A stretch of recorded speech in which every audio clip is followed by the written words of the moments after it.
So, all right, if you'll open up your host manuals to page 15, here's where we're going to get into the real nitty-gritty of all this. And once again, forgive me if it sounds redundant, but I just want to make sure we get everything covered. At the top is just the short welcome paragraph, and I've already told you guys how important you are. We can't do this without you. And so I'm just so thankful for all of you being here. Under the reminders, these are just 3 key points that we're going to hit again and again. This host manual that you were looking at is best understood and utilized with that CD that you got, 2016 I.O.T.C. host manual and the Multiplying the Message DVD, which all of you should have. Both work in conjunction with this 12 DVD lectures in the U.S. Constitution course that you just got in your host kit. The second bullet, this host manual, as I said it again, is included in its entirety on that CD. The emails are saved as separate files. You saw that when we downloaded that for you. Hopefully you could see that, so that it'll be easy for you to mail those to your students, just clicking them as attachments. And the third bullet, the class structure is going to be set out in great detail in every single lesson. And the principal approach is going to be used throughout these lessons, marked as essential points, but especially in sections entitled Principal Approach Points to Ponder. And that's where you're going to find definitions and leading questions to teach these key elements and understand and use the Constitution. And please be sure to go over those in great detail and allow the students time to answer. We will be demonstrating that as we get into the lessons after lunchtime. So for right now, let's plunge into the pre-course prep, all of the administration. Under instructor and student manuals, the list that follows here includes both essential and optional teaching and learning materials necessary to lead this course, along with the ordering information. So everything should be here for what you need to get the materials for your class. Items 1 through 3 are materials that are required for the course. Items 4 through 6 are short booklets that are only about 60 pages each. They are highly, highly recommended. They're not required, but they're all but required because they really are essential. Item number 7 is free, and that's the optional videos that we talked about and what big hits there in the class, and hopefully we'll be sharing more of those with you as we go through our training today. Okay, the first 3 items, these are the ones that you have to lead the course. Number 1, the Constitution course and host kit. There's a complete description and a picture of this on page 20 of your manual. If you want to flip there real quickly, keep your finger on 15, but go to page 20. When you're this is in full color on your CD. Okay, our manual is not in color to keep the cost down, but this is in color on your CD. When you're talking to people about the I.O.T.C. course, if they want to know, gosh, what's it about, sending them this. You know, one picture is worth 1,000 words. One document with a great description and complete, outline of everything that's included. So that's a good tool for you to have as well. If you need to order it, you can go online at the website, back to page 15 again, theamericanview.com, or you can call them at that 800 number. The second thing you need, and your host kit varies in cost from just taking it as a student by yourself. You just get the student manual and the DVDs, I think, for $125. As a host instructor, it's anywhere from $150 to $250, depending on which one you get. And the thing to remember with that, I know, and most of you here have already purchased one, but the good thing about that is we just updated this, and it's the first time we did it in 18 years. So you made a good investment. It's going to be able to be used again and again and again and again. So the upfront cost is still what it is, but you're going to recoup that over time. Second thing you need is student manuals. Again, the website is there, or the phone number. Spouses and family members can share a manual if they desire. And when you go to call in your order, there are discounts available for bulk items. I don't know exact, I've got them written down here if you want to look at them, but they will go down to, if you get 30 or more, they drop from 40, well, one is $45. By the time you get up to 30, they're $35. So they go down decreasingly as you get more and more of them. Again, I know the cost is higher than it used to be, but we talked about that earlier. I didn't even know the first 5 years I was teaching this that I was underwritten. Surprise! So now that's why the cost is higher than it used to be. Number 3, Webster's 1828 Dictionary. This is absolutely essential for you to have as an instructor. It's available, as it says here, in hardcover, or it's available on a CD at the Foundation for American Christian Education. The phone number is there. Ron Cooper. Ron, are you here? Where's Ron? I lost him. Oh, I can't see you. Okay. Ron sells these at his store in Dayton as well at a very good price. And so if you're local, that's a good place to get them as well. You can I'm sorry? Okay. You can also get the definitions online, and the website is down there. So there's many ways that you can get that, but you've got to have access to that dictionary. Next page, numbers 4, 5, and 6. These are the optional, but very, very recommended.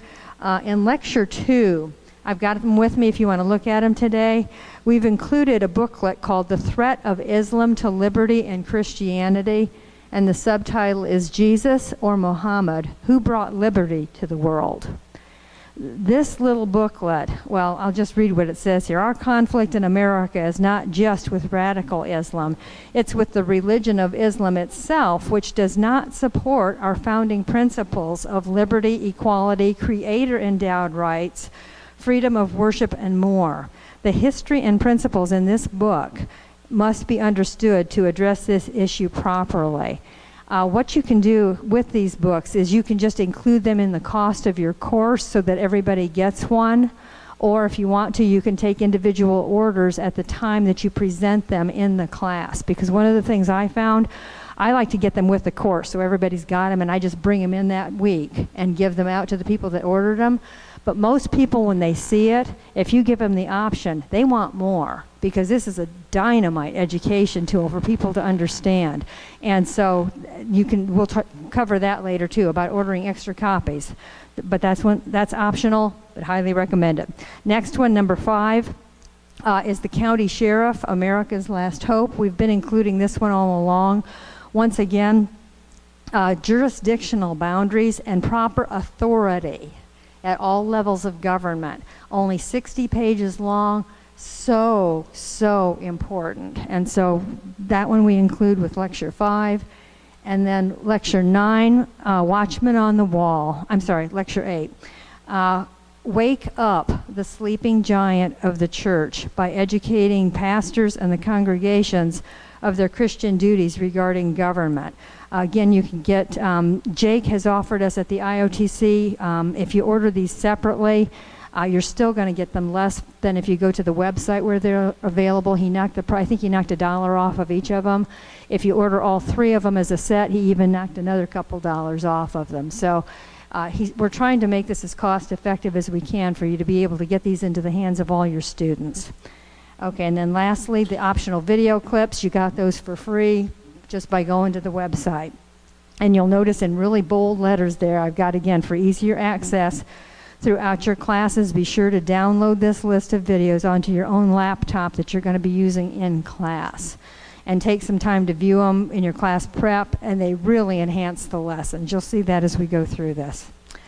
Okay, that's it for materials, which you'll need. Now let's look at, how do I host a class? How do I start a class? And the first bullet that we've got down there is where to host and who to invite to your class. I mean, you get real excited about these materials, but who are you going to share them with? Okay? Several ideas, churches, yours or somebody else's. Pastors are getting more and more open to this, particularly if you present it from the fact that it's part of our Christian heritage. Liberty groups and tea parties obviously are interested in this because they understand that if they don't already, they need to teach their people the Constitution. That's where it comes from.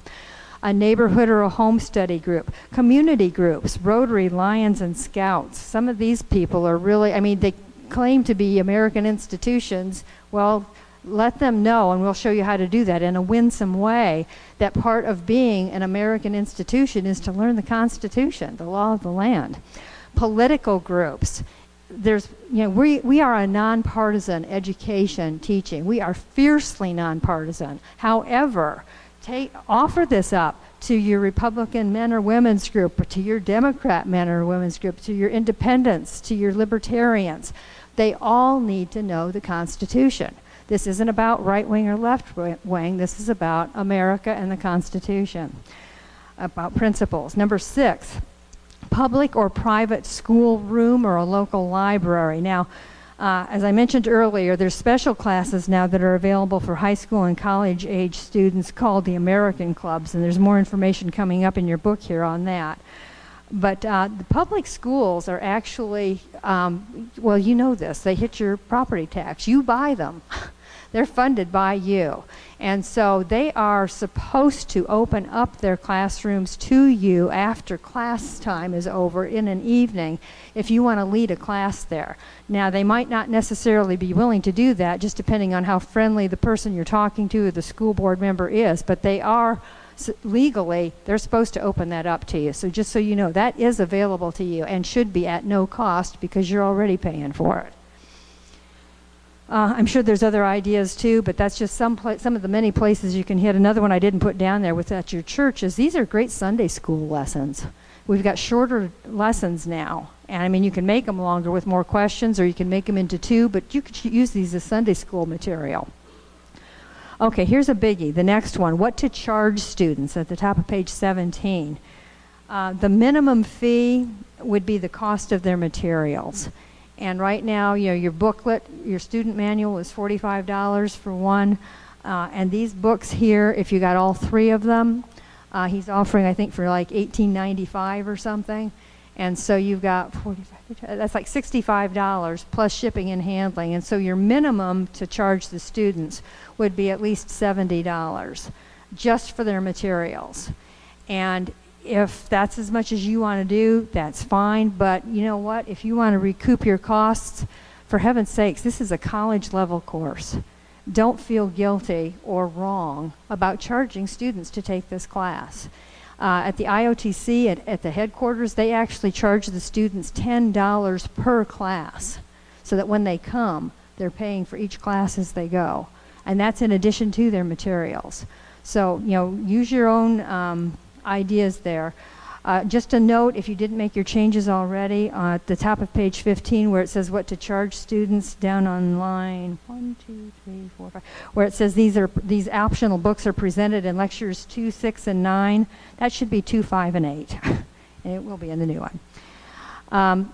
Then again, as I said, consider your costs, and I've got down here, if you have to rent your facility, if you want to recover the cost of your $150 to $250 host kit, if you want to recover the cost of your Webster's 1828 dictionary, personal expenses of your time, gas, money, printing costs, whatever. If you get students that don't have computers and so they can't print the emails that you're sending or don't get the emails that you're sending to them, I would suggest what others have done is they've charged those students an extra $10 because you're printing all of that stuff for them. And it's going to cost you $10 to make all those copies. But again, your choice, but we don't want people to go bankrupt teaching this course, okay?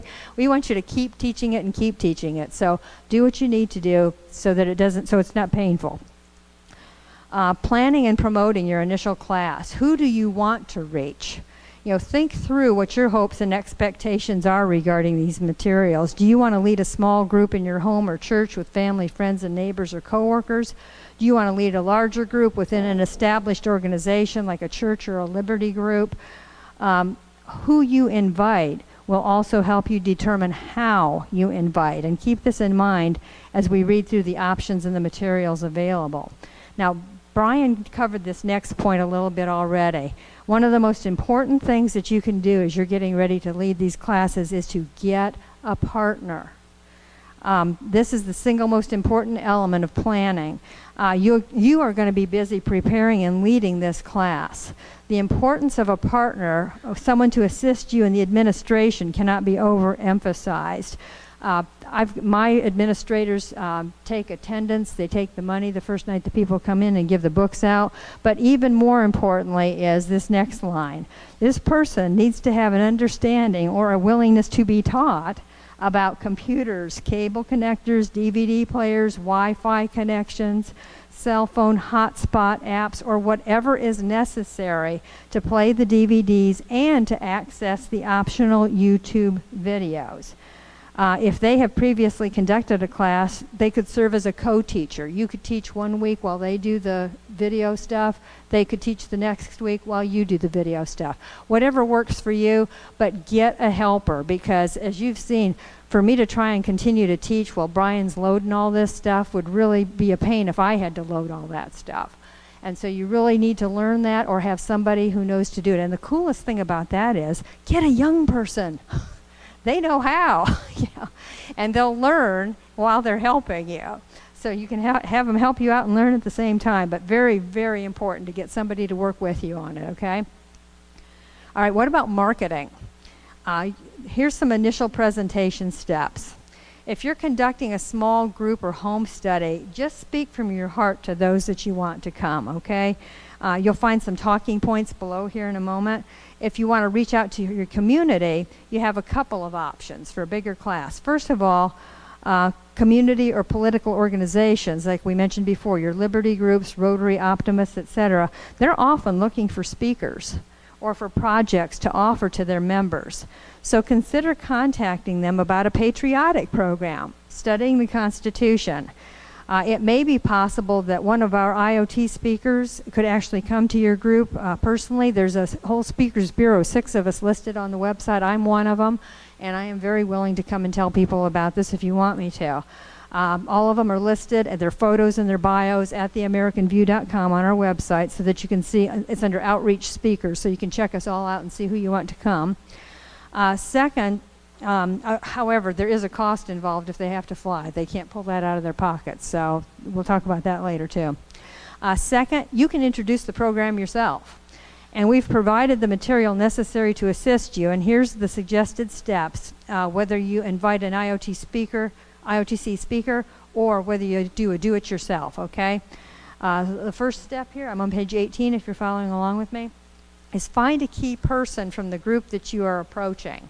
Someone you know with a patriotic heart, or somebody within that group maybe that has already taken our course, or one of the board members, and schedule a meeting to discuss the I.O.T.C. Constitution class with them.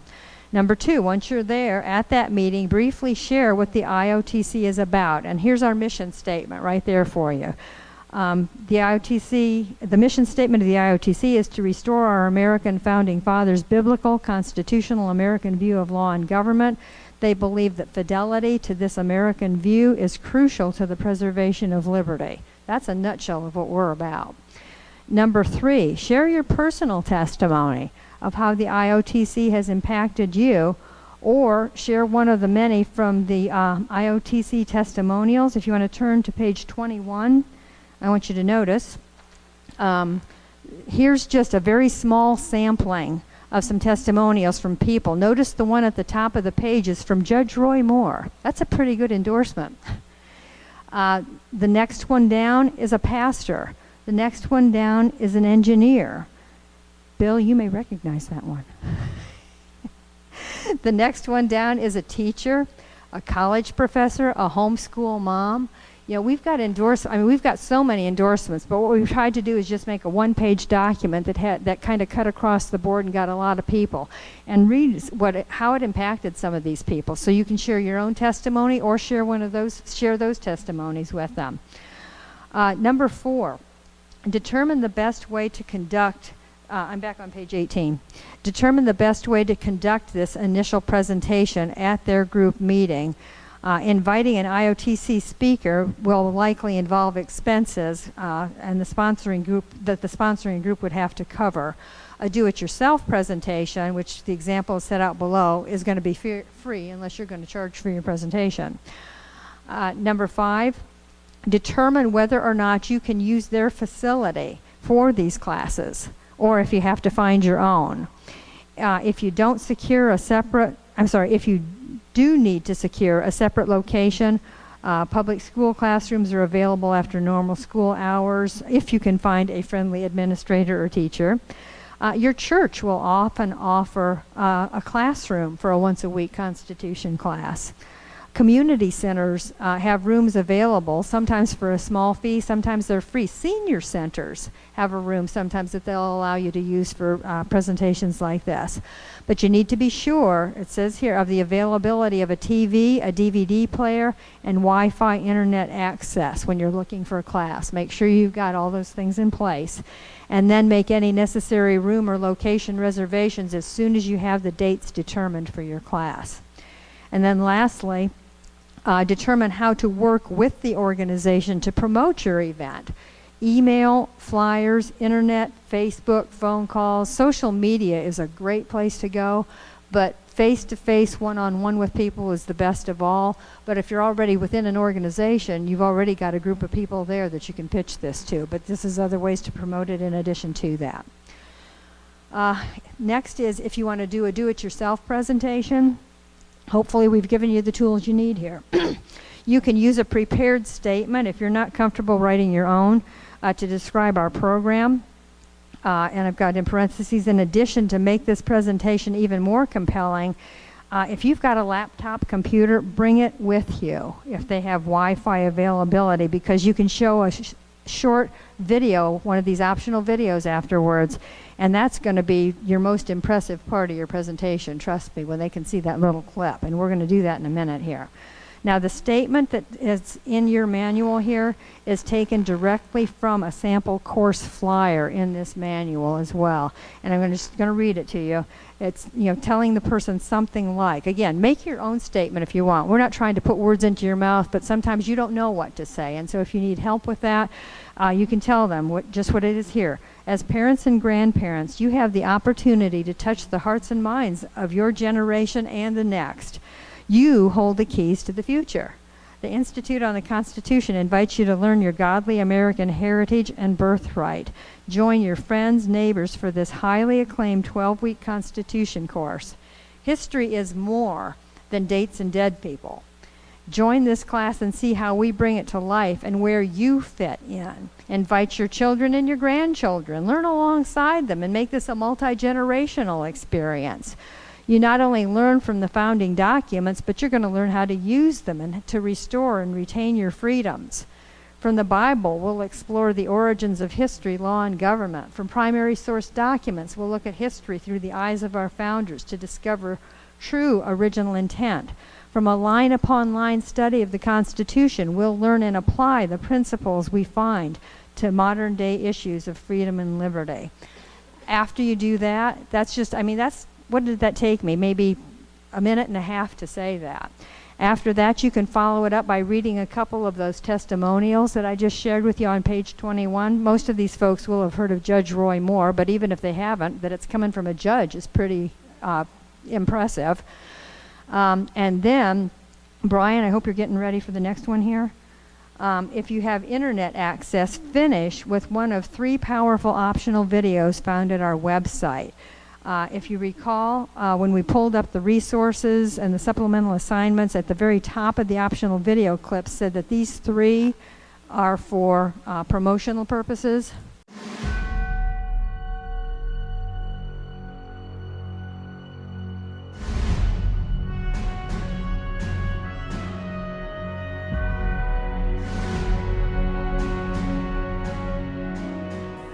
One of God's greatest gifts to mankind is liberty. Yet liberty is one of the most fragile of God's gifts. We are living in a day when our freedoms are constantly under attack, especially our religious freedom. If we want to retain our God-given liberties, then it's time for all American citizens to become better informed. Learning how our American and Christian heritages are intertwined is the first step. Understanding how the U.S. Constitution preserves our freedoms is the next step. Ask yourself the following 5 questions to test your knowledge. Can you name the freedoms that are protected by the First Amendment? There are 5 of them. Did you get them all? Is your U.S. government a democracy? Do I have the right to abort a baby in the womb? Were the majority of America's founders Christians? Do I have the right to pray in public? I believe this education is desperately needed to address the times in which we live, where many of our freedoms, in particular our religious liberty, is under assault. This came from a pastor who graduated our Constitution course. Well, did you struggle with answering any of these questions? If so, I want you to know that you are not alone. The Institute on the Constitution has helped tens of thousands of Americans learn the truth of America's founding through our educational outreach service. One of our new course offerings is a seminar entitled The Truth of America's Founding, Your Heritage and Mine. Previous attendees have testified to the renewed vision and hope this seminar has planted in their hearts for America's future and their children and their grandchildren. This new course is offered as either a one-day seminar or a 4-week class held one 90-minute session per week for 4 weeks. Hello, I'm Judge Roy Moore. My good friend Michael Anthony Perutka and the folks at the Institute on the Constitution have developed a course to teach the moral, legal, and biblical basis of our Constitution and the principles upon which our nation began. I have personally reviewed this course and find it to be highly instructive and recommend it. The knowledge gained from these classes is priceless. Now I understand the real purpose of civil government is to protect our God-given rights. I.O.T.C. is the vehicle that helped me discover this truth about our Constitution. And wow, has it changed my life. Members of our instructional team in your area will be leading one of these seminars very soon. Please sign up early and reserve your learning experience. This is Jake McCauley with the Institute on the Constitution, thanking you for caring about liberty.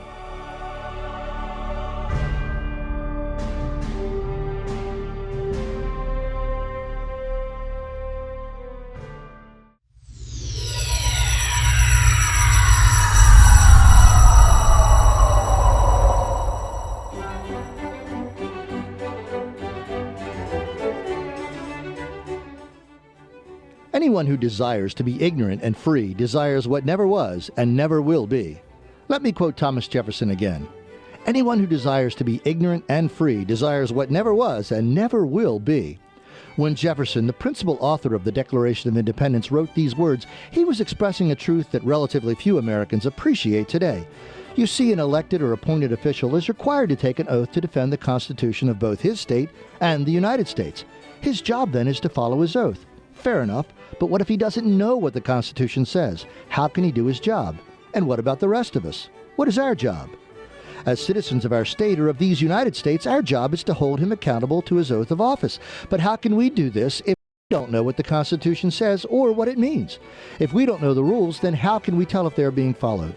If we don't know these essential elements of citizenship, what used to be called civics, then it's kind of difficult to object to things like unconstitutional wars or unconstitutional bailouts or the ratification of trade agreements that rob us not only of American jobs, but also of American sovereignty.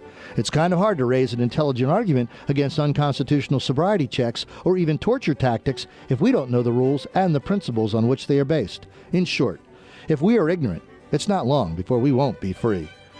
This is Michael Anthony Perutka for Institute on the Constitution, bringing you the American View.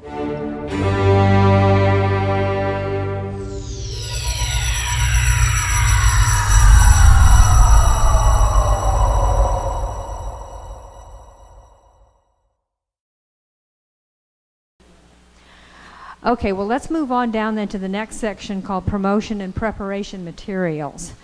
The materials available to assist in promoting registration prior to class and others to help to organize the administrative detail of the class are all in your manual here again. They're on the CD so that you can, and they are Word documents, and so you can open them up and you can edit them because you're going to have your specific class information and costs and everything else on there. But we're going to go over those, and you can create your own. I mean, you don't have to use these, but we're trying to make this as simple as we can for you. You don't have to reinvent the wheel. I mean, if you want to make your own, that's fine, but if you don't, here they are. So let's see, one more, the three. The sample flyers and presentations, I just said that are the templates.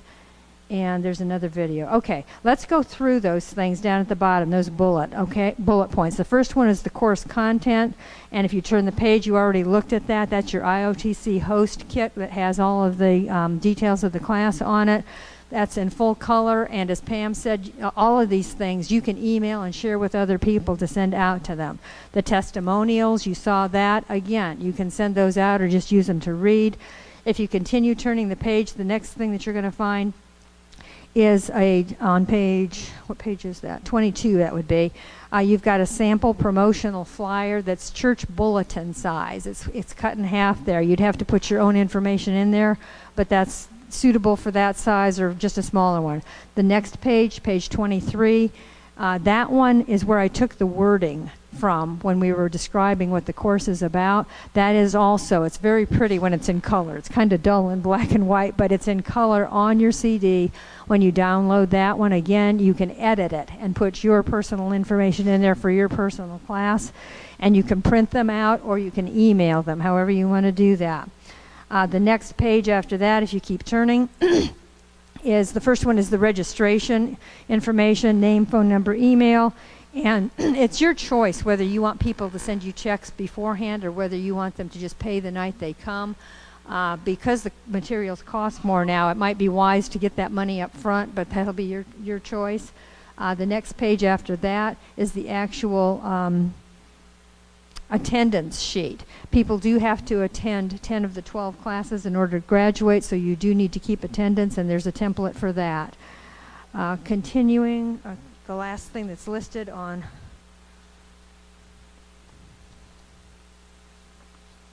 page 19 at the bottom is what Pam was just asking about, the optional video list. You can email links to those videos that we just watched to anybody that you want to invite to class. And there's a third one called What Makes You an American. They're all dynamite. You can use those to promote. Okay, let's turn now to page 26 and look at the preparation timeline. I'm not going to go through all of that with you, but just know that's something to really look over carefully for what has to be done when. You know, how far ahead of time you need to figure out the different things, and it's all set out in detail for you there. You can read. We're not going to go over all that.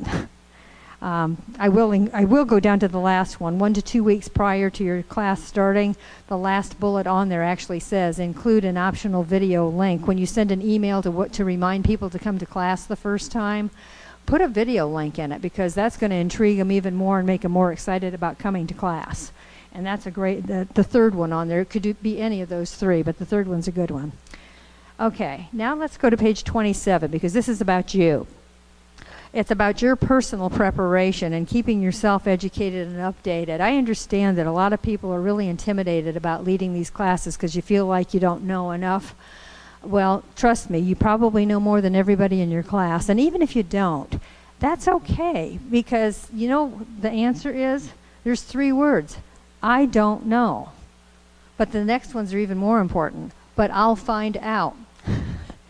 You know me, and I know people at the I.O.T.C. headquarters and constitutional attorneys.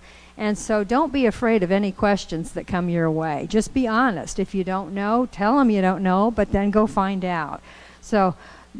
But these recommendations here will help you to stay on top of things better. The first one, if you have not already, please, please, please subscribe to the I.O.T.C. newsletter.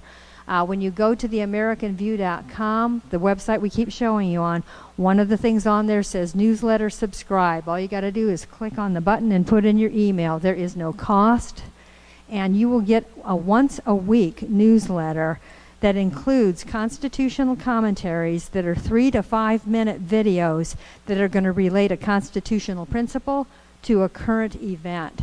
It is dynamite. It really keeps your skills honed for seeing where this fits.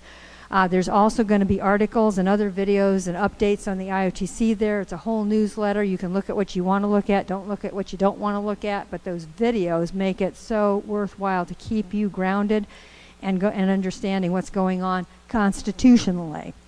Second recommendation, subscribe to the American Policy Center DeWeese reports.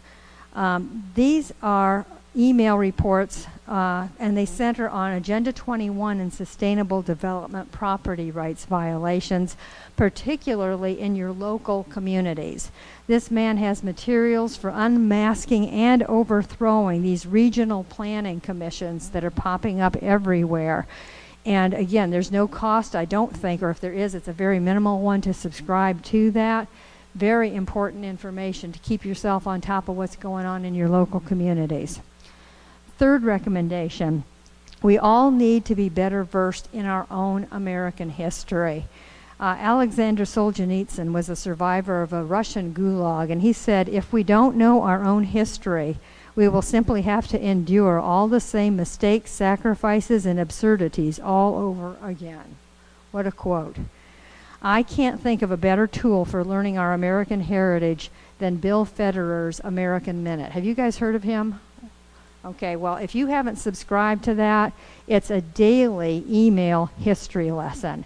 They are beautifully illustrated with color pictures. They are loaded with primary source quotations and fascinating stories. And they're free. The worst part is it'd probably take you a 5 to 10 minute investment of your time on a daily basis to read them, and so you kind of can fall behind sometimes. But if you're overwhelmed, you can delete them because you're going to keep getting more. They are great, and I save them, and sometimes I forward them because they're so good. So those 3 recommendations will keep you closer to the top of your game with knowing what's going on historically, as what went on historically, as well as what's going on with current events. Let's see. You may wish to subscribe to other constitutionally grounded organizations, email updates to stay abreast of current events from the right perspective. There's a whole bunch of them listed on page 211. If you want to just quickly turn way to the back of your book again, hold your place on 27, but turn back to 211.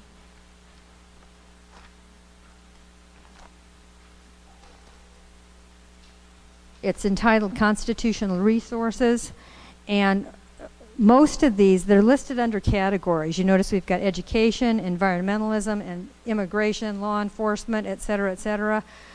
Most of these are going to be mentioned as we go through the course because we're going to equip these students to get involved. Nobody is going to come out of this class and say, what can I do?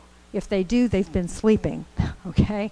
Because there's and these organizations that are listed at the back, it's not by any means a complete list, but the ones that are listed here are constitutionally grounded. And that's very important because when people call themselves a conservative organization, that means different things to different people. And you want somebody that's constitutionally grounded, and each one of these organizations will be. So that's, if you want to subscribe to anything else, you might check out these various websites. But those 3 are the top recommendations. Okay, turn back to page 27 again, if you would. And we're going to look at class prayers. We are huge advocates of class prayer both because we desire God's blessings on our efforts, and we're also following the examples of our founding fathers. However, we realize that some hosts may not be entirely comfortable leading a prayer in the front of the group. So we've included a suggestion for both opening and closing prayers, and they're just models, okay? You can use them. They contain elements that you may want to stress when you pray. We also not only recommend but encourage each instructor to pray from their heart to lead their groups, or if you want to ask somebody in your class to open with prayer, if you know they're comfortable with it. Don't put them on the spot. Talk to them about it ahead of time if you want to do that. But we strongly encourage, opening and closing with prayer, and those suggestions are there. Turning over to page 28, graduation certificates. The students are required, as I said, to attend 10 of the 12 lectures in order to qualify for that certificate. And there's a student information sheet, which we're going to be going over in Lecture 6. And it's a document that the I.O.T.C. uses to prepare their graduation certificates so that their names are printed the way they want them to be. And this information here then gives you where to send those classes to or send those sheets to. And we'll be seeing that as we get into the manual too. But there's a mailing address there. You can also just email the information, but we'll cover that when we get to Lecture 6. But that's about your graduation certificates. Now, graduation events. The events for graduation can be as simple or as complex as you want them to be, all right? If you just want it for your class alone, because it's just a little class, that's fine. You can just hand out their diplomas and maybe watch an extra movie or bring in some finger food or whatever you want to do. But if there are other classes in your area, we've often had here in Ohio group graduations because we've had, anywhere from 2 to, I think one time, 18 different classes going on to participate in a larger event. And if you want to do that, You have several things that you can do. I put down here another option. If your group is large enough, we encourage you actually to put together a small program of 1 or 2 constitutionally grounded local teachers or speakers on a hot topic, with the option of a third speaker, maybe even to include one of the I.O.T.C speakers that are listed at the website. The I.O.T.C speaker could present the certificates, if you like, to the students and give a talk on passing the baton or multiplying the message. The program can end with lunch.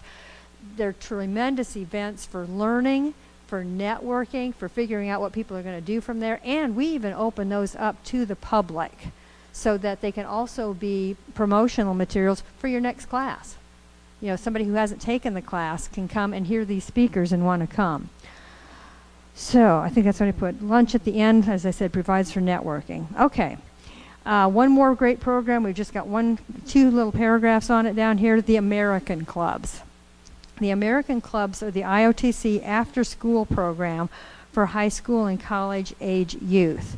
Getting the truth into the minds and the hearts of this next generation is absolutely crucial to keep our God-given liberties. The American Clubs emphasize the significance of the American view of government and teach the students their American heritage and original intent of the Constitution. We've written an entire manual on how to start American Clubs, who you need to contact at the school, who you need to have as a student to go in with you, teachers, etc. It's all online at the website there. And the first thing we do with the American Clubs is teach this course. So these materials that you're going to be going over are the same materials. If your heart is for young people and you want to do an American Club, these are the materials that you would use, but you'll need a little bit different approach because you have to go through administrators and file some paperwork and everything else. That's all available online so that you know that. I mean, just a quick example, I got to use this, of how we peel the blinders off of kids by asking questions. Massey Campos is one of our leaders. And I was with him at Dayton Christian School a few weeks ago, a couple months ago. Ellen was there with me. And instead of just lecturing, we love to ask the questions. We went in front of the kids, and Massey's like, oh, man. And you got to know Massey. He's just this ball of energy, okay? He's like, what do you guys think? And I'm sitting in the back of the room and watching him. What do you guys think about this free college tuition? And they're like, oh, yeah, man, that is so cool. Yeah, oh, boy, yeah, we're excited about that. And then Massey just looks and he says, you know, I've been thinking, he says, where are they going to get the money for that? And it gets quiet in the room. And the kids started looking at each other. And the one kid finally said, well, it would have to be tax dollars. And Massey's like, yeah, you're right. But whose? And then it got even quieter. And they were starting to fidget in their seats and squirm around a little bit. And one brave soul finally said, ours. And all of a sudden, the enthusiasm wasn't there anymore. That's the way to teach young people. That's the way to teach anybody, but especially young people. Those kids are not going to be excited about free tuition anymore because 3 questions took them to the truth. All right. Anyway, okay, turn to page 29. And let's start to go through an actual lesson. At the top, I'm just going to read through this rather than try to repeat it. You're going to find as we go through here, every one of these is going to be set up in the same pattern. So first we've got the overview. The DVD lecture number 1 is entitled An American View of Law, Liberty, and Government. In preparation for the class, the teacher or the host should watch the first 45 minutes of Ricki Pepin's Multiplying the Message DVD. You already watched the first 20, but I want you to watch 25 more of it. This will greatly assist in learning how to present these lessons in the principal approach format of defining terms, asking leading questions, etc. And a note on this is it's very important. That DVD was made in 2010, okay? And these are new materials. So please know that as you're watching it, there's going to be different articles and different examples than what you have in your 2016 host manual. However, the teaching method is very useful to watch. And so that's why we're recommending you look at it. The third bullet, take time also to listen to Lecture 1 DVD and then read this host manual for Lecture 1, taking particular note of the essential points and the principal approach points to ponder, And then you can shop to determine any optional videos to include in class or as homework to emphasize key points. Suggested videos are going to be listed, and if you just want to stick with them, that's fine and dandy, but you can also choose your own, and especially if you see some in there that are really good but they're just too long for your class time, send them as homework assignments. People love to watch YouTubes. Okay, next thing, under essential points. Now, this is an important part. This right here is where the rubber meets the road. This is where we go deeper. The student manual is going to have the general objectives, and these are going to be different, or they're going to go deeper, but they're still going to match. It's still going to be the same stuff, but it's going to the next layer of whatever they're teaching in that class. And that's where we're going to hit. These are the points in every lecture that we're going to be going deeper on as we get into it. For example, in Lesson 1, we're going to teach the true purpose of government as stated in the Declaration of Independence.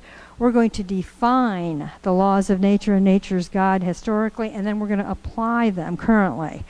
We're going to understand pretended legislation as found in the Declaration.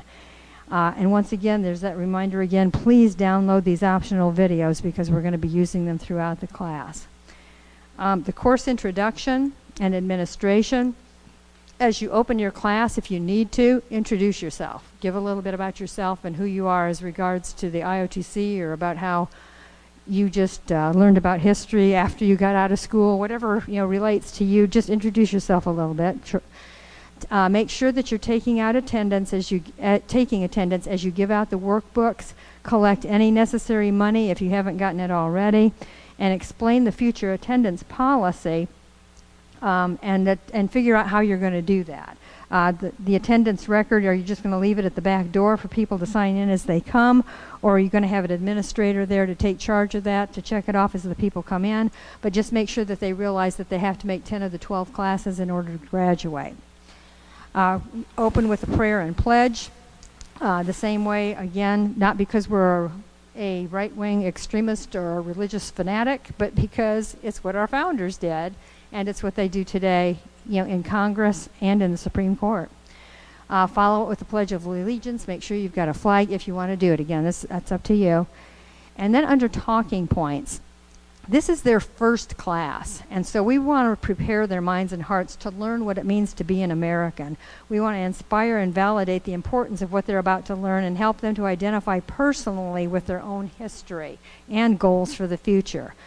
And you'll see throughout here, I'm talking to you as you read this. I have suggested scripts, or I have leader let host say, or something like this. So it's written out for you. You don't even have to make it up, although you can. But if you do, make it say pretty much the same thing in your words. Welcome to the Institute on the Constitution. Why did you sign up for this class? Just to learn the Constitution or to learn a little more history? How about learning your place in history? How about you making history? Let's connect history to you and to your future. Now, this is where the principal approach begins. You're going to ask them questions, and you're going to wait for them to answer. But keep it short. You got to keep the class moving. The leading question, anytime you see leading question, that's principal approach. Number 1, ask the class, what is it you hope for yourself, for your family, for America? What do you want your future to look like? What's important to you? Let's look at this generationally. And then go to, are there any grandparents here? And have them share for a couple minutes. Why are you taking this class? But just a real little snippet. How about parents? Do we have parents here? They're going to tell you the heart of what they want for their kids. If you've got any young adults, you might have to help them with this because they have a hard time answering questions and thinking because the educational system does not promote thinking today. Whatever they answer, the comment that's down here is going to apply, which says, under comment, all of these hopes and dreams for your future relate to freedom. Freedom to pursue happiness, freedom to make individual choices regarding your family, education, ownership of personal property like a home or a car. So the next question is, what's the single biggest factor in your life that will determine your freedom to be able to pursue these dreams of your future? And the answer, which they may not know, give them a minute, they might be able to figure it out, but it's actually the type of government in a nation. It's the law of the land. And what is the law? That one they better answer. If they don't, that's why they're at class. Number 4, do you know what the Constitution says about your freedoms, your rights, and about our form of government, what makes you an American, and how that relates to government? And at this point, you can also watch that short video if you want to, what makes you an American. We're not going to play that right now, but that's a great place to plug that in. Then you can make a comment after that, and then the next leading question, what is patriotism? And we go through and tie that together. There's comments afterwards. As you can see, it's a script. I mean, it is all written out for you, just line upon line as you go through this. And comments after you make, after the students share whatever they're sharing. Turn the page again, letting them know, yes, we use the Bible at the top of page 32, but we use it as a textbook in its historical context. We are not here to change anyone's belief system. And the truth is, you can't teach our founding era documents without the Bible because it's what the founders used as their standard. And George Washington actually said it's impossible to rightly govern the world without God and the Bible. Now, continue to share these points with the students, and you're going to tell them this is how we're going to teach you. You know, we're going to send you articles about constitutionally focused groups. We're going to provide handouts and emails that have been fact-checked to be certain that they are accurate.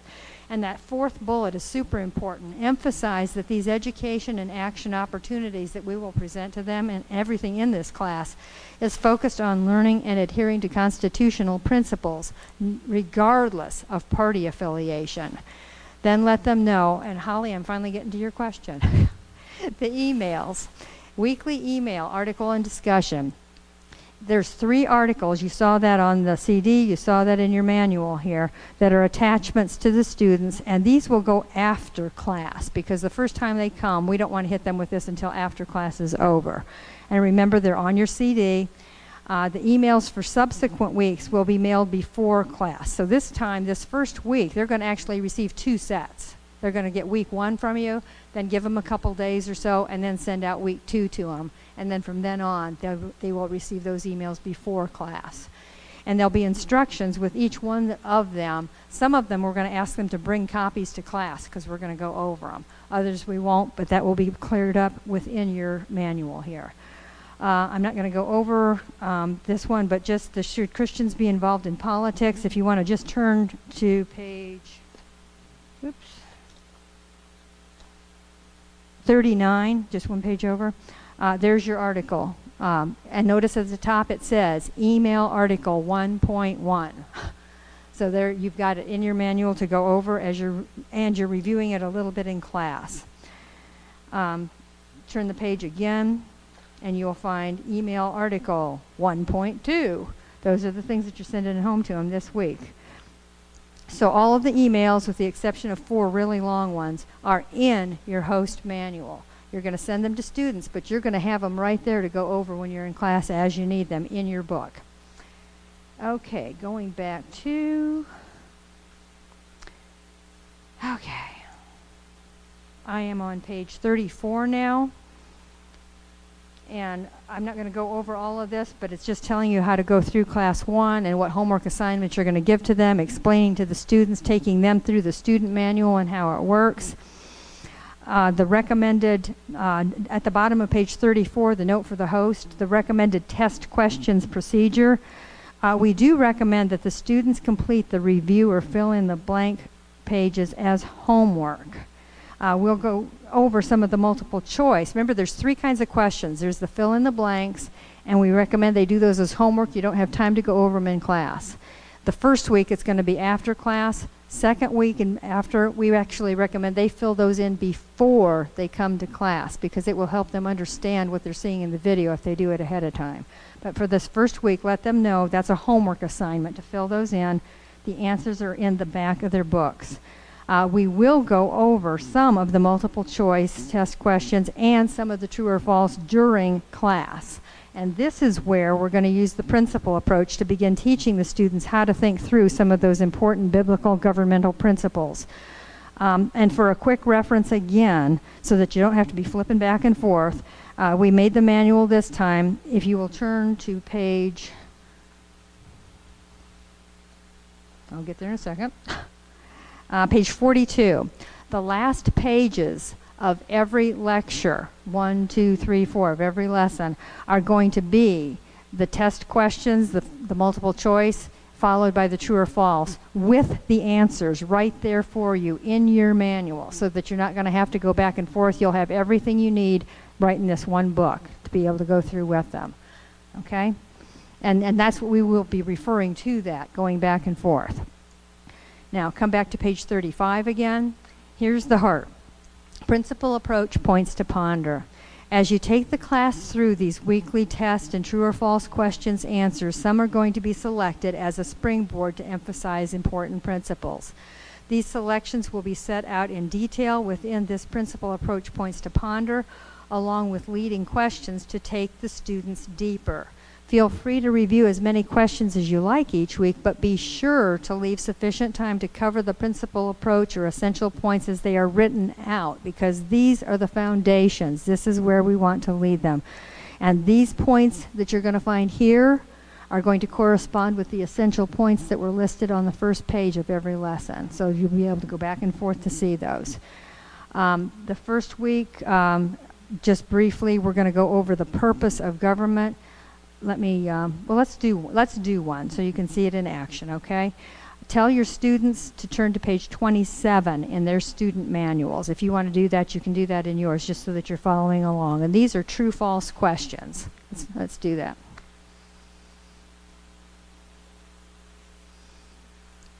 Okay, once they're on page 27, I say take them through questions 1, 5, 6, and 8, which all refer to the purpose of government. Now back to your host manual under key point. Here's another error that you need to correct if you didn't get your errata sheet. It says these three true statements, parentheses number 6 is false. That should be number 5 is false, sorry.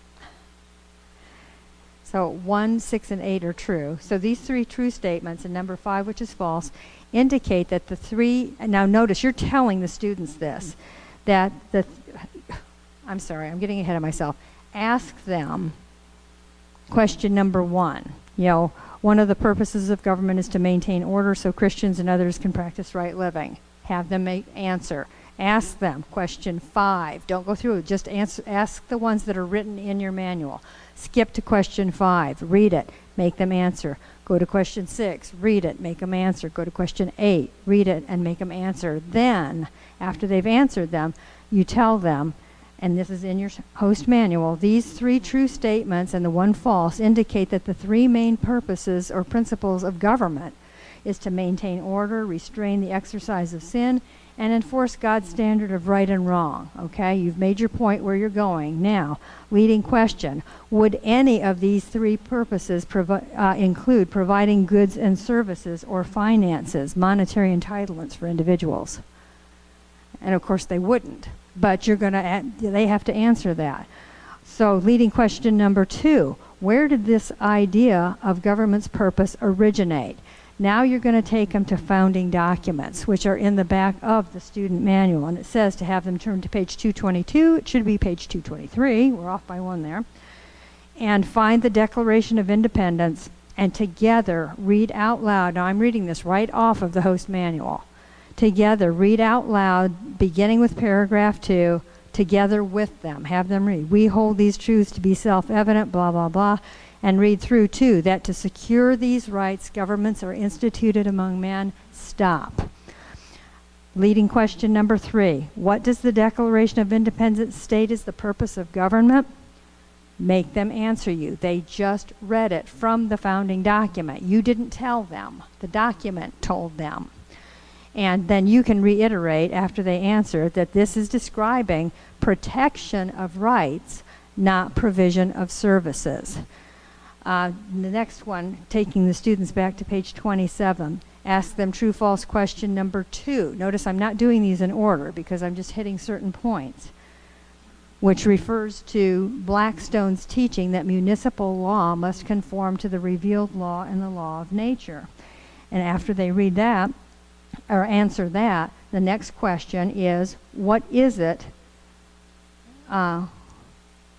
What is that? The laws of nature, revealed law and law of nature, and what did Blackstone mean? And then I'm on page 36 now, you're going to use that as a springboard to teach the class that the Founding Fathers studied Blackstone's writings on common law, and what Blackstone refers to as the revealed law of nature is what the founders called the laws of nature and nature's God. You're going to take them back, and it says it here right again, have them turn to page 223, sorry, not 2, and read together the opening paragraph, when in the course of human events, until you get through to the place where it says the separate and equal station to which the laws of nature and nature's God entitle them, and then stop, and then continue and tell them our founders used this phrase as the basis of all law. So the next question is, so what are the laws of nature and nature's God? Because if we can't define these terms, we can't understand the very nature and foundation of all law in America. So let's break it down. And then you're going to take them through defining it according to Webster's 1828 dictionary. You're going to use an example that talks in there about the laws of nature of a 2-year-old swiping a toy from somebody, and he runs. Why does he do that?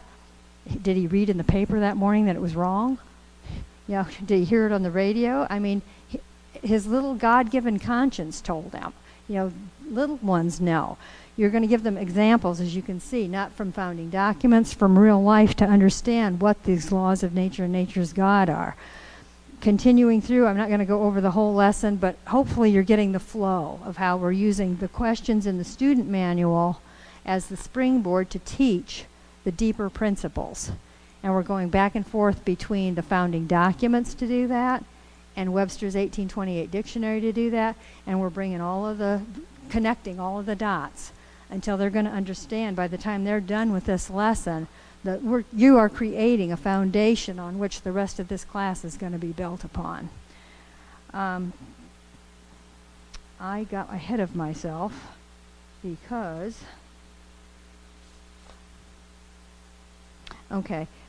back on page, it doesn't matter that much, but it does. Turn to page 33, I'm sorry. After you've overviewed the student manual and told them about the emails that are going to go out, that's where you're going to show the DVD. And I want you to notice in the bold where it says Lecture 1 DVD Homework and Review Questions. Underneath that, you're always going to find a note there that says start the DVD within 20 to 25 minutes, start the DVD within 10 to 15 minutes. This is your track, okay? So when you're preparing for class, kind of go over these things and figure out how long it's taking you, because if you're further than that, you're in trouble. So try to, always look at that as your guideline, and then it has how long Lecture 1 is. We're going to take just another 5-minute break, let you go to the restroom, and Lisa, the lunches are here. Where are they?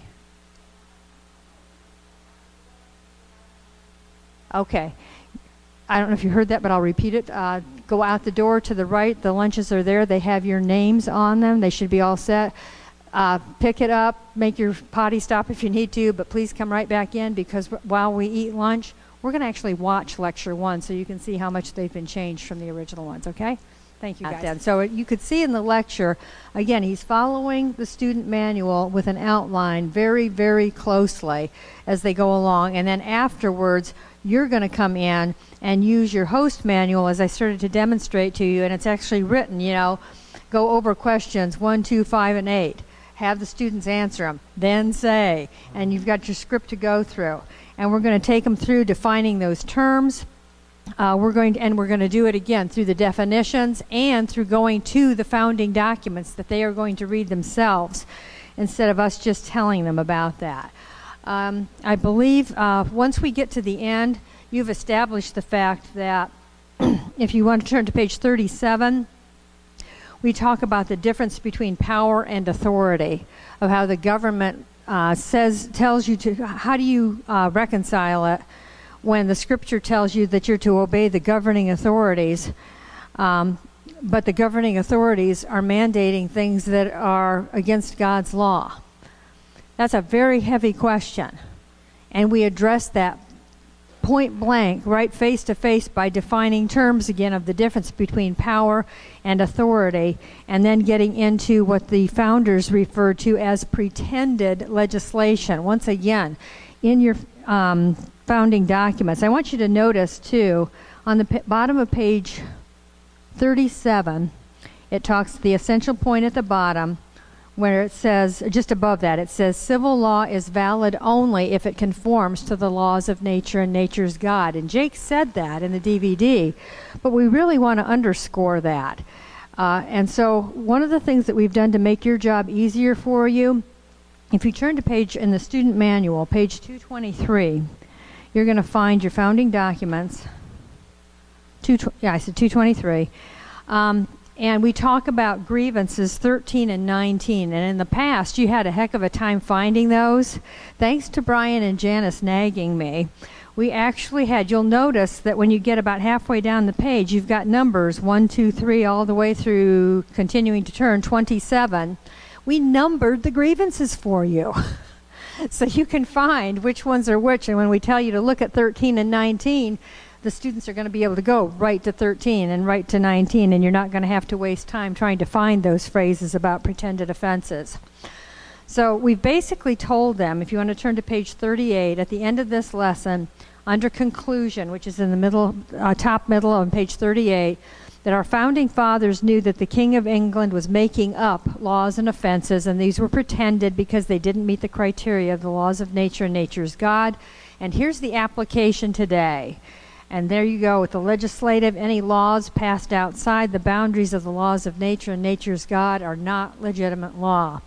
Executive, president, any instructions or executive orders issued that are outside the laws of nature and nature's God are not legally enforceable.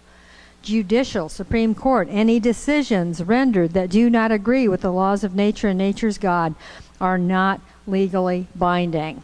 Those are fighting words.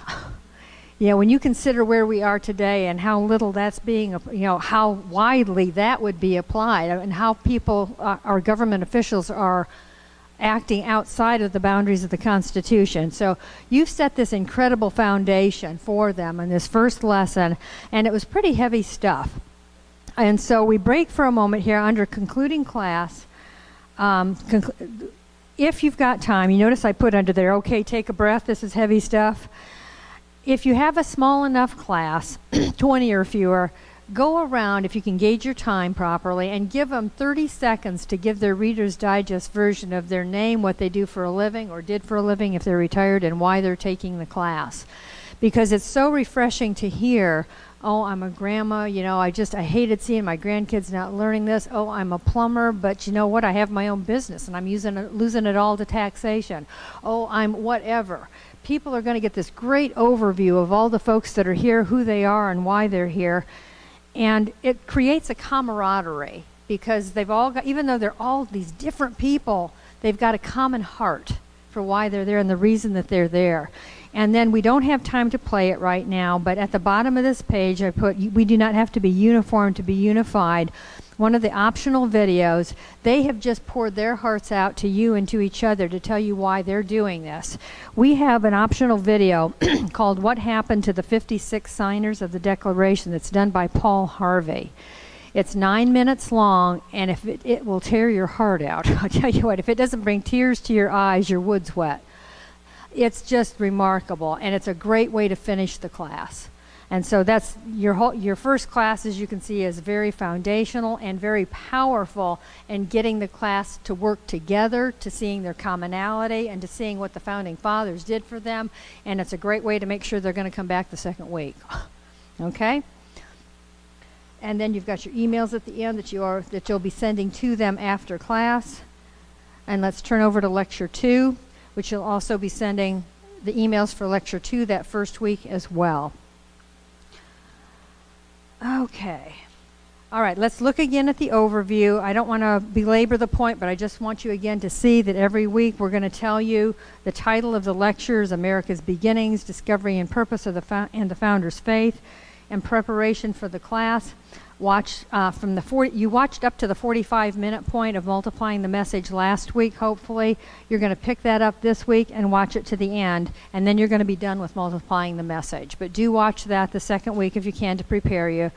Once again, it'll serve as a tutorial for how to present these lessons in the principal approach format, recognizing that the articles that are referenced are not going to be the articles in here because this is updated, but the method remains the same, and that's what's important. The third bullet point, again, so important, take the time when you prepare for class to listen to Lecture 2 and then read this host manual of Lecture 2. Just read through what you're going to be covering, and that will just help you, including the optional videos, and that will so prepare you as you get ready for your class. Once again, looking under the essential points in Lesson 2, remember Jake is going to be teaching the stuff according to the student manual, which is a lot of great stuff, but then we're going to go deeper on some points. These are the points we're going deeper on. Your attendance and your prayer and pledge, that's the usual. This week only, on page 46, we're going to go over Joseph Sobrand's article, which hopefully they read last week, and just take a couple minutes to go over some key points, because that article, if you haven't read it before, tells you how we started with this Constitution and digressed to where we are today. So it's very powerful. And then we're going to get into reading Bastiat. Brian, are you ready to cue up the next one? Okay. With the Bastiat, one of the quotes in Bastiat is, "Life, liberty, and property do not exist because men have made laws. On the contrary, it was the fact that life, liberty, and property existed beforehand that caused men to make laws." Let's go ahead and watch this 3-minute video, the philosophy, and this is where I would plug it in here, after you've talked about Bastiat, on the philosophy of liberty, property. And go ahead and play that if you would, Brian.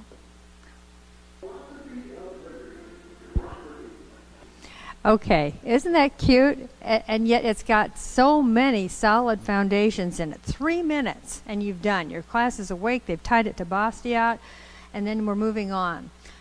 Page 46, where it says the weekly email articles and discussion. This week you're going to have 3 articles. Remember, those again are as attachments that you've downloaded onto your computer.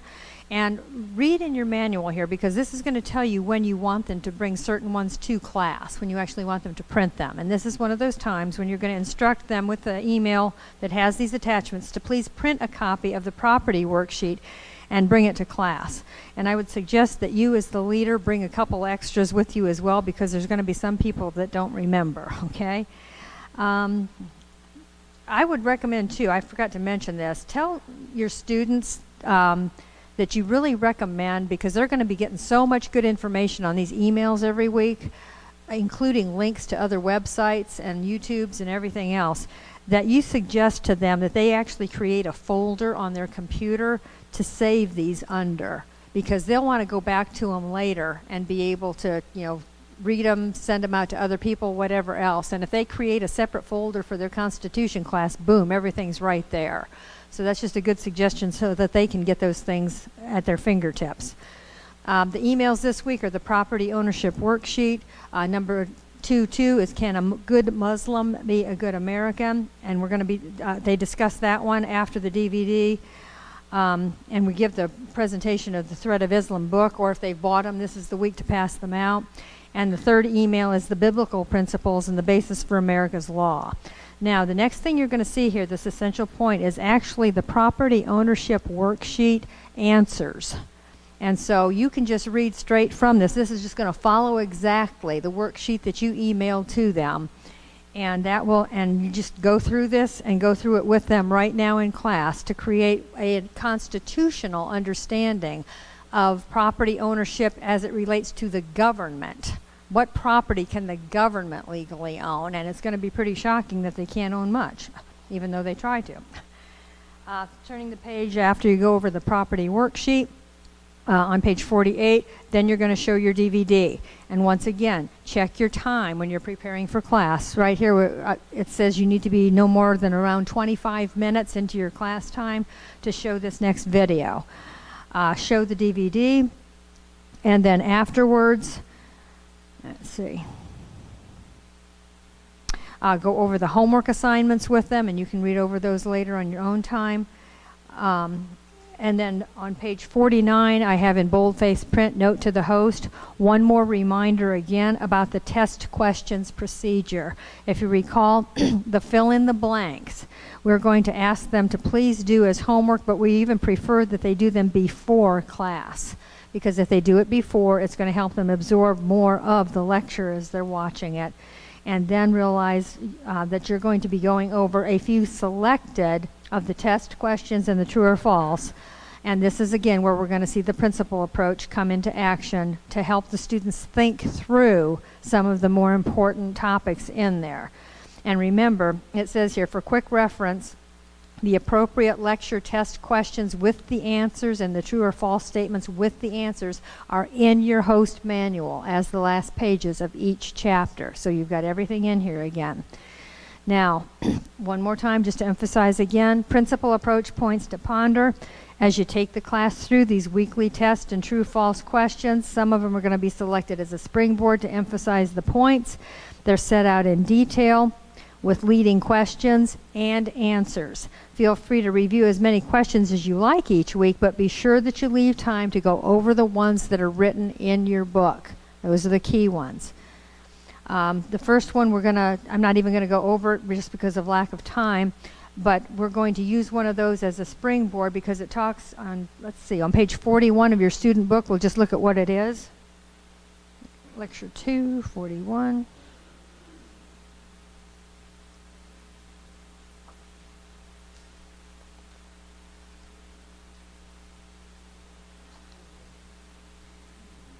Okay, if you go through questions 1, 2, and 3 with them, again, ask the questions, make them answer. When they get to number 3, it's the barrier to spreading the gospel to Asia and Africa was, and the answer is Islam. And so that's your perfect introduction to talk about the email that you sent them about can a good Muslim be a good American, and to introduce the book to them, either hand out the books if they've bought them or take orders if they want more of them. For those of you, did you guys get, who got the errata sheets already? Did you open those in your emails? Okay, for those of you who didn't, and I'm just going to go ahead and tell you, at the bottom of the page, they left off the last sentence. It says it's very short and uses primary and then just dies. It should continue. If you want to write this in there, it should say, uses primary sources to teach you about Islam from its inception through to today. You'll find that on your errata sheet. So if you didn't get that all this time, realize you're going to have that in your computer when you get home, okay, on your emails. Just make sure that you fill that in. All right, and then, okay, let's take a moment to go to the emails, because what I want you to see, if you'll turn to page 52, can a good Muslim be a good American? And we're not picking on anybody. We're just presenting facts. I mean, we're trying to not be overly dramatic or emotional, but we want people to understand the truth. And if you see these questions, you're going to see it just makes common sense what they're going through. But what I really want you to see is down at the bottom where it says, please watch this video link, the peaceful majority is irrelevant. That's actually a live link on your CD, and that is a live link on the email that you will be sending to them. When you send them this email, that's live, and all they have to do is click on that. And you're probably not going to have time to go over it in class, but you might. We did include it in class if you can take time. I think it's 5 minutes long. Bridget Gabriel, if you guys have heard of her, travels the country speaking about the Muslim religion. She's going to be here in Ohio in various locations in the next couple of weeks here. Dayton, Columbus, and Cincinnati. I think she's going to be in all 3. And I really recommend you go see her. The 16th of May in Middletown. I'll send out the emails to you guys so that you've got her whole agenda, because she's really worth hearing.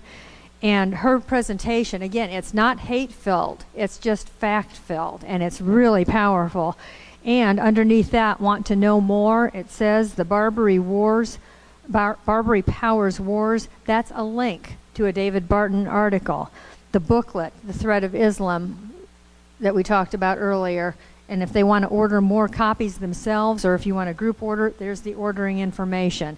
You're going to find through this that we are equipping these students not with just with information, but with resources. I constantly use the term, what's your hot button? And, you know, if they don't know, you know, you tell them, you know, whatever, when you're watching TV or you're listening to the radio and a story comes on about something and you jump out of your chair and start screaming at the TV, that's your hot button. You just identified it. And so nobody can do everything, but everybody can and should do something. And so as you go through these lessons, when you identify your hot button, when your students identify their hot button, they're going to have a place to plug in with a constitutionally sound organization, if they so desire, and lots of good information. So notice that that is there. And then we finish the lesson, and I do want to take time for this one because it's so cute. On page 51, after we're all finished going through all of this stuff, including the faith of the founders, which in today's in today's education, they're told that the founding fathers were atheists, agnostics, and deists. And of course, nothing could be further from the truth, and we point that out in this lesson. But Brian, are you ready to play Stoplight? Oh, you're so good. Okay, check out this little, again, a little 3-minute YouTube to finish your class with after you told on that.